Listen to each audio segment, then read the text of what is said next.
Just to let you know, this episode mentions suicide. Human beings are some of the most adaptable species on Earth. We have built our world in unimaginable ways. We have built structures to last hundreds of years, developed technologies that connect us around the world, domesticated plants and animals to feed our towns and cities. Our adaptation to our constantly changing environment has never stopped. But now we all face a new challenge: adapting and surviving in the face of extreme weather caused by climate change. For poor communities, most at risk, this presents a huge challenge. I'm Diana Njeru from BBC Media Action, and in this episode, we are going to explore how people in East Africa are adapting, or not, to a rapidly changing climate. Tonight we begin in the remote villages of Turkana County, where shocking images of malnourished children are becoming commonplace as famine continues to devastate the Turkana people. Mozambique and neighboring states are still struggling tonight to rescue victims of a deadly storm and reach others with aid. The cyclone killed hundreds when it struck last week. Now relentless rain creating floodwaters almost 20 foot high in parts. Some have only trees and rooftops for survival. Days of heavy rain have caused havoc in the city of Durban. Shipping containers have been carried away or strewn across. Extreme weather events are increasing all over the world, but in many parts of Africa, people and communities are struggling to adapt. It's either severe droughts or extreme flooding, both of which are devastating to livestock and crop farmers and affects everything from schools, health, infrastructure, access to markets, and security. Rob Ali, a Met officer who grew up in Marsabit in northern Kenya, reflects on how they are using weather forecasts to help people adapt to climate change. They have been relying on the locals, but of late, since this issue of climatic change came, they have started saying it is better they rely on us. Because they have not been seeing meteorology. What are they doing? Nobody knows what about meteorology. It's only they see it in TV that it's going to rain here and there. That is all they know. But most of the people do not have the TV. Well, of late, we have been having cooperation with the local FMs. They come to us or they call us and then they get the information. Then we give them the information in our mother tongue or in Kiswahili, and then from there on it is interpreted for them. Our main part is, people might not understand forecasting, how it is going to be. The best thing is inform them what to do, okay? That advice we give to all the ministries that are concerned, and then we tell people, the livestock, the agriculture people, the fisheries, all this, and the state department like NDMA, the DRM, the county government, and then the security people also, because might be they are going to have a small rain just in one corridor, and this Marsabit County is cosmopolitan. Everybody goes there when there is rain. Those people with livestock, then there's going to be security issues. Okay, pasture, fighting for pasture, fighting for water. So all these people, we give them the advice. Iwaton Lokai from northern Kenya is finding that inconsistent weather patterns are making it hard for him to support his 7 children. For us, eating is 50-50. Sometimes we have, sometimes we stay like that with our children. If the government doesn't help us, there's nothing else we can do. If God had given me strength, I would have taken all the goats that died to my children's school as fees. That way, if I died, then I would have left my children with something to support each other. But now I can't. I wish the government would help us with some money so that when it rains, we can restock our goats. If we had the goats and it rains, we could have restored our livelihoods. That way, we could also have paid school fees for our children. Another way that the government could help us is by feeding us so that we have enough strength to farm. Shadrach Lekimine, a young Samburu Moran, or traditional warrior, from Kenya, had to drop out of school because his family wasn't getting enough income from their livestock to meet their basic needs and pay his fees. Now, Everyone in the family has to earn their keep to survive, from drought, cattle rustlers, and wild animals. The weather has changed since I was a child. There used to be a lot of water and pasture. Now, when we go to areas where there used to be water, we find that it dried out long time ago. Even places where animals used to go to for water have dried out. There is less pasture. The drought has hurt us. A big challenge we face is insecurity from cattle rustlers. We are forced to fight and be armed. This fight is about water and pasture. All this is caused by drought. Long ago, we had communal grazing. Now, people are fencing their grasslands. Then we also have to deal with wild animals who are also looking for food. Lions and leopards attack us. They are also hungry. My family alone has lost over 100 livestock to wild animals.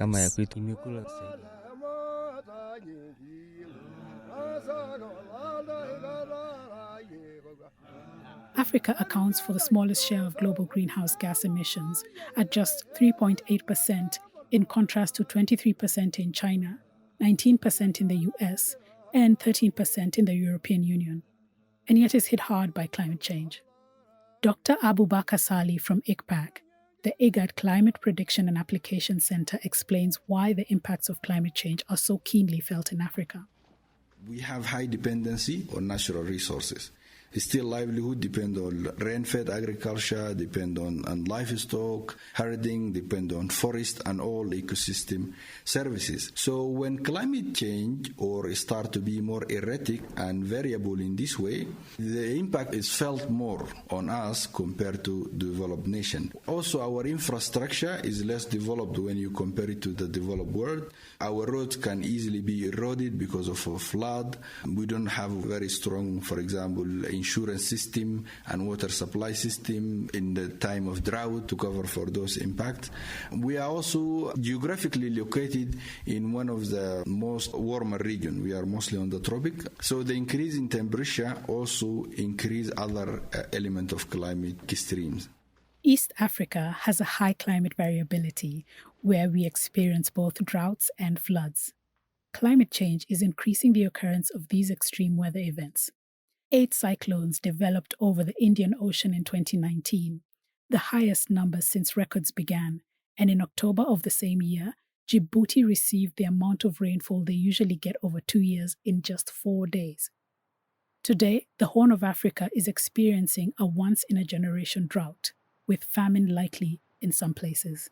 My name is Penina Lororwa. I am 54 years old. I'm married and have 9 children. We are farmers, but also have a few herds of goats and cattle that we keep. We started farming not too long ago because in the past there was no much drought and we had a large number of cattle and goats. So we never used to rely on farming. In the past, the rain used to be adequate and hence we used to have good grass cover. But nowadays, we do not get adequate rain and drought has come after. Our animals have died because of the drought and we have remained with just a few. Hence, we decided to embrace farming. We get our food from the farm and the food is able to sustain us. When it rains, we are able to harvest and store some food for the drought season. We have remained with a few goats because of drought. We have created a small area for the goats and use most of the land now for farming. That was Penina Lororwa, who has moved to crop farming for sustenance. In Somalia, which is already ravaged by civil war, the situation is grimmer. It hasn't rained in the east region of Puntland, northeast of Somalia. This has led to devastating losses of entire herds and turned some places into ghost towns. We spoke to Yahya Shere, a radio producer in Puntland who traveled for 2 days to reach Bereda district to interview the family members of Mustafa, who, as his family explains, found it impossible to cope with the losses suffered during the drought. Kalula and Bereda were one of the richest towns in the region, where most of the income of the country came from. People used to go there looking for jobs, but during my trip, I saw that there were no more employment opportunities and health services. Most of the people who live there have either moved, and what were once populated towns are almost deserted. You can see that the drought has affected the region. It is visible in the livestock, the people, and the land. Some of the livestock have died, and there are very few people still living there, with a few livestock that are very skinny and dehydrated. Wherever you meet is either moving to where there is water or to the city. We had a hard time convincing people to give us an interview because they could not understand the aim of the interview, although we explained many times. But after contacting many people, we were allowed to meet the deceased man's family. I am aware that there have been some suicide cases in this region. The main reason for the suicides is the prolonged drought. And when people face the effects of the drought for a long period, they get depressed. And sometimes they just can't take it anymore and end their lives. The major challenge in our trip was meeting with the deceased man and woman's families, especially the man's family. I met Mustafa's wife and his uncle. I did not see anyone sick there, although they did not have enough food to sustain their lives any longer. Mentally, they were struggling, especially his wife, because she had half the responsibility to feed her family, and now she was all alone with her husband gone, and there was so much that was expected from her. She was very sad and could barely talk about what had happened. When I reached there, I could already see that most families have already moved from their homes in search of another way to sustain their lives. So if the drought continues, I think everyone will eventually move from there. Very sadly, Mustafa's case is not an isolated incident. We found that there were similar cases in the region. Yahya met with another family who were also suffering terribly as a result of the drought. My name is Abdurrahman Mahmoud Abdurrahman. I'm a pastoralist living in Longoro rural area in Puntland, Somalia. I'm Hodan's uncle. She was living with her father before she got married. She was a pastoralist rearing camel, goat and sheep. The prolonged droughts which killed the livestock occurred for 2 years. Although we have no idea what made her kill herself, but their livestock have all died, including the camels that they used for transportation. The family, including herself, had a hard time. We could not support each other because each of us was having a hard time of his own. All our camels died. The rest of the livestock were almost wiped out. Words cannot describe what had happened in this small rural town. Camels are our mode of transportation. They all died after 2 years of drought because there was nothing to drink or eat, and that has made us helpless. She was sad about the situation brought about by the drought, but she did not tell us that she planned to take her life. Otherwise, we could have advised her not to. Right now, the water is 150 kilometers away from Ongoro. Camels that we used for transportation have all died. The only way to transport water here is by use of vehicles of which we don't have any. So, we have no other choice but to rent them, and the minimum cost is $400 per trip. The droughts have affected our lives and cost of living terribly. We used to sell our livestock to manage our lives, but now most have died, and the rest won't be alive for long.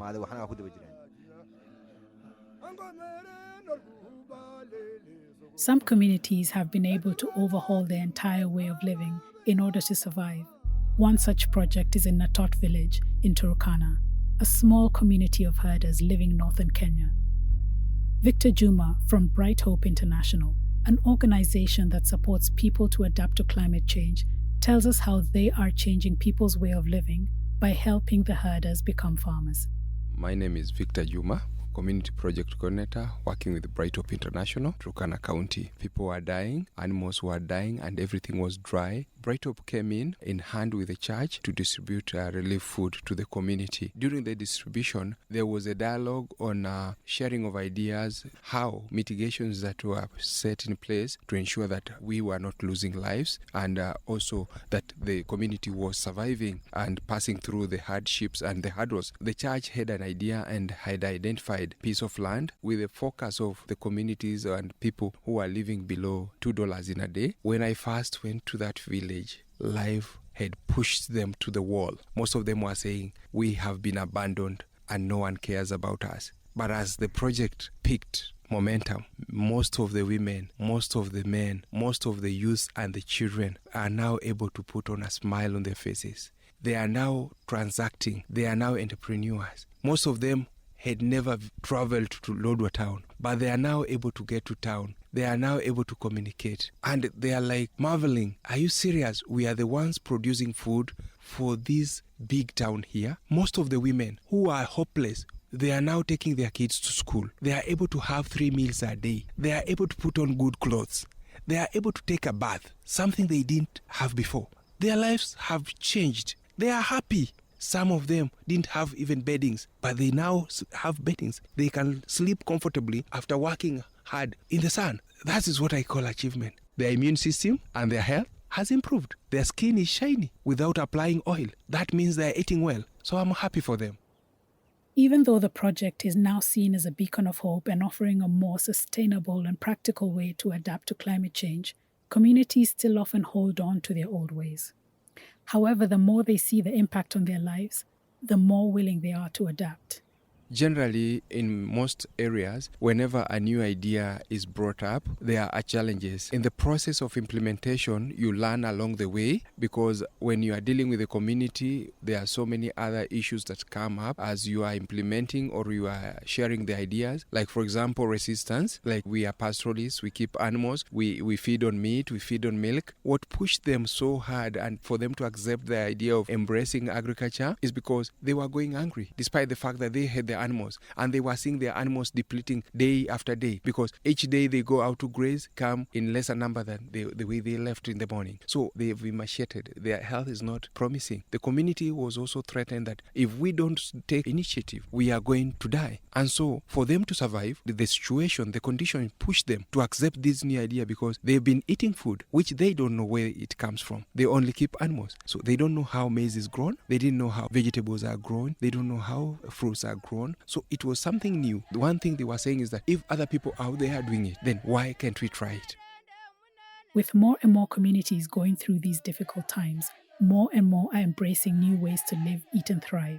In Ethiopia, communities have started planting elephant grass to help them protect themselves and their lands from flooding.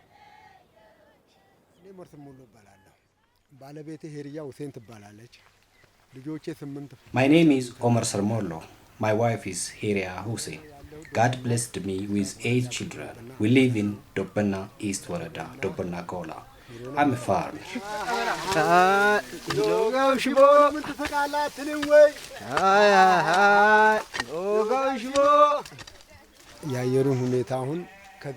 The climate has changed a lot over the last 5 years. The weather has been erratic and the temperature has been rising. The rain doesn't come when we expect it, and it comes unexpectedly. Unless it rains, my maize farm won't yield, and it will only be used to feed cattle.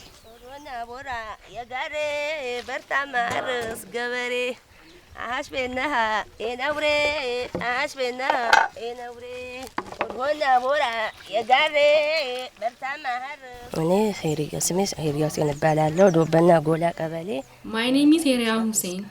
We live in Dabena Gola Warada, East Miskan. We produce wheat, maize, teff and other crops. The rainfall pattern is irregular. Sometimes it rains even before cultivation season. It has been 5 years of irregular rain. The temperatures are rising because sometimes there is no rain, sometimes it gets too cold, sometimes it gets too hot. The weather is distracting.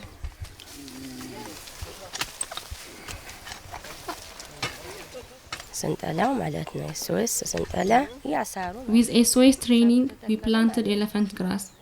Before we built the gabion retaining walls, there was flooding frequently, causing a lot of destruction. The whole compound had grass. It was beautiful, but the flood destroyed it. Our plants at the backyard were damaged. It also brings dirt, damaged the roots of plants. Even our house was at a risk of being swept by the floods.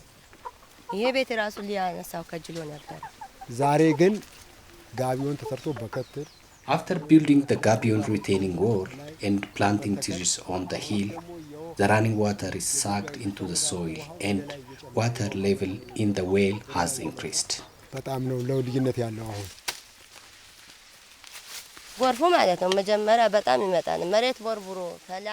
We had frequent floods that washed away our crop and brought a lot of silt and stones.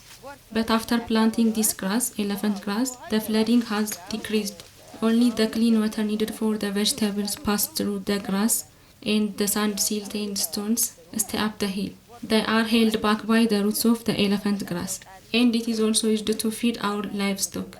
We feed them a plant residue, such as straws, and the amount of milk they produce was low. Now we get more milk from the cattle. Previously, what we called winter is turning into summer. The weather pattern is changing, and that worries me a lot because crops will dry up and die. I worry constantly because I don't know how we will deal with these changes.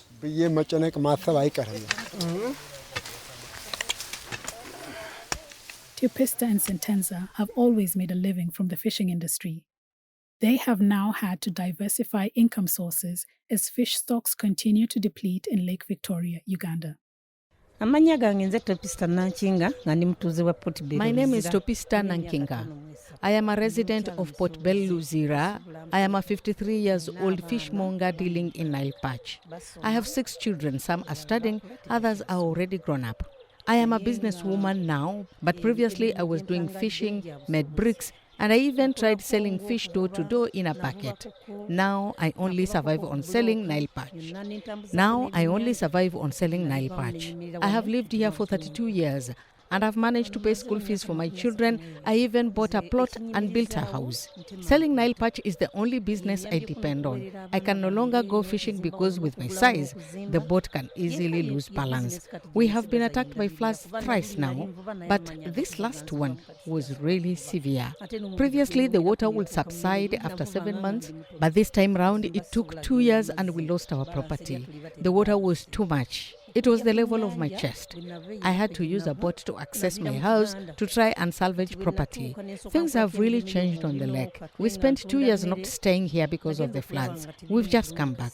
We fought the water because they say that what does not talk cannot defeat us who talk. We fought it up to this level. Even at the landing site, you could not stand here. Actually, we overpowered the water by pouring soil to raise the ground.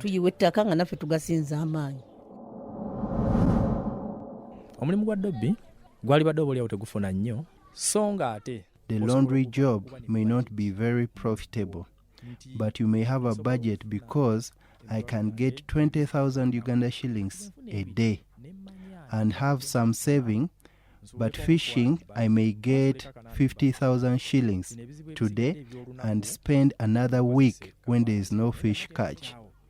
And this made fishing difficult.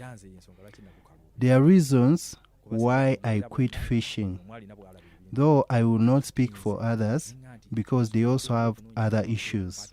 I decided to look for a business which can at least give me 5,000 to 10,000 Uganda shillings daily income and save at least 3,000 Uganda shillings, which is better than fishing.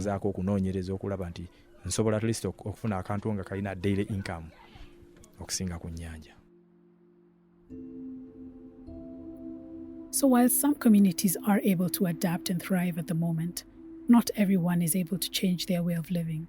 It's imperative that we help communities like these to adapt to climate change. Otherwise, the effects will be devastating. In the next episode, we explore how people and communities make the difficult decisions forced on them by the changing climate. This podcast was produced by BBC Media Action in collaboration with the IGAD Climate Prediction and Application Centre, with financial support from the European Union.